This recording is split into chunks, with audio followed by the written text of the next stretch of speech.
السلام عليكم ورحمة الله وبركاته. الحمد لله رب العالمين والعاقبة للمتقين والصلاة والسلام على سيد الأنبياء والمرسلين وعلى آله وأصحابه أجمعين أما بعد. கண்ணியத்துக்குரிய இஸ்லாமிய பெருமக்களை, இன்றைக்கி நிறைய பேர் நிம்மதியான தூக்கம் இல்லாமல் அல்லது சரியான நேரத்தில் தூங்க முடியாமல் அவதிப்பட்டு கொண்டிருக்கிறார்கள். இதே மாதிரி ஒரு பிரச்சனை சஹாபாக்களிலே ஹாலித் இப்னு வலீத் ரலியல்லாஹு அன்ஹு அவர்களுக்கு இருந்தது. தூக்கம் இல்லாமல் சரியாக தூங்க முடியாமல் ரொம்ப சிரமப்பட்டு அவதிப்பட்டு கொண்டிருந்தாங்க.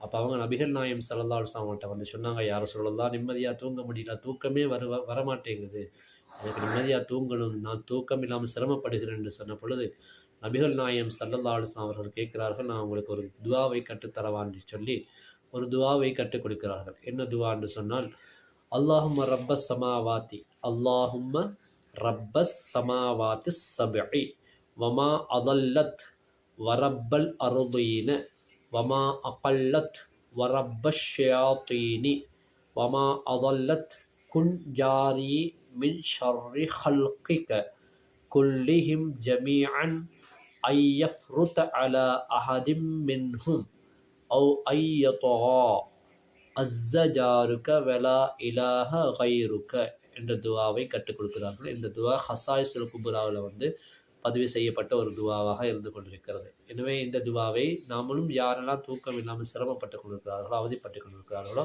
அவர்களும் இந்த துவாவை ஓதிவிட்டு தூங்கிக் கொள்ள வேண்டும். முக்கியமாக தூங்கும்போது கவனிக்க வேண்டிய ஒரு விஷயம், நம்ம வலது பக்கமாக திரும்பி தூங்க வேண்டும். நபிகள் நாயம் ஸல்லல்லாஹு அலைஹி வஸல்லம் சுன்னத்தான முறை எப்படி வலது பக்கமாக திரும்பி தூங்குவாங்க, தன்னுடைய உள்ளங்கையில் கன்னத்தை வச்சு அப்படி வலது பக்கமாக திரும்பி தான் தூங்குவாங்க. இடது பக்கமாக முதல்ல திரும்பி தூங்கக்கூடாது. ஏன்னா ஷைத்தானுடைய கனவுகளை, கெட்ட கனவுகளை, பயங்கரமான கனவுகளை கொண்டு வந்துவிடும். நம்ம தூங்கினதுக்கு அப்புறம் தூக்கத்தில் தெரியாமல் இடது பக்கமாக திரும்பினா பரவாயில்ல. இருந்தாலும் தூங்குவதற்கு முன்னால் நாம் ஆயத்துல் குர்சி ஓதி, அதே போல் சூரத்துல் பக்கராவுடைய கடைசி 3 வசனங்களும் ஓதி நெஞ்சிலே ஊதி கொண்டு படுக்க வேண்டும். முக்கியமாக சூரத்து தாரிக், வஸ்ஸமாஇ வத்தாரிக் என்ற சூறா வலா நாசிர் வரைக்கும் ஓதி 4 பக்கமும் ஊதிவிட்டு, வலது பக்கம், இடது பக்கம், முன் பக்கம், பின் பக்கம் ஊதிவிட்டு படுக்கிறது ரொம்ப அழகான முறையில் தூங்கக்கூடிய ஒரு சந்தர்ப்பத்தை உருவாக்கும். அதே போல் சுப்ஹானல்லாஹ், அல்ஹம்துலில்லாஹ், அல்லாஹு அக்பர்னு சொல்லி 33 தடவை ஓதிவிட்டு நெஞ்சிலே ஊதிவிட்டு படுத்தால் இன்னும் நன்றாக இருக்கும் என்று சொல்லி நாம் இந்த விஷயத்தை முடித்துக் கொள்கிறோம். எல்லாம் வல்ல அல்லாஹ் நம் அத்தனை பேருக்கும் நிம்மதியான அந்த தூங்க வேண்டிய டைமில் மட்டும், எல்லா நேரத்திலும் இல்லை, அந்த தூங்க வேண்டிய நேரத்தில் மட்டும் நிம்மதியான தூக்கத்தை தருவானாக. அஸ்ஸலாமு அலைக்கும் வரஹ்மத்துல்லாஹி வபரகாத்துஹு.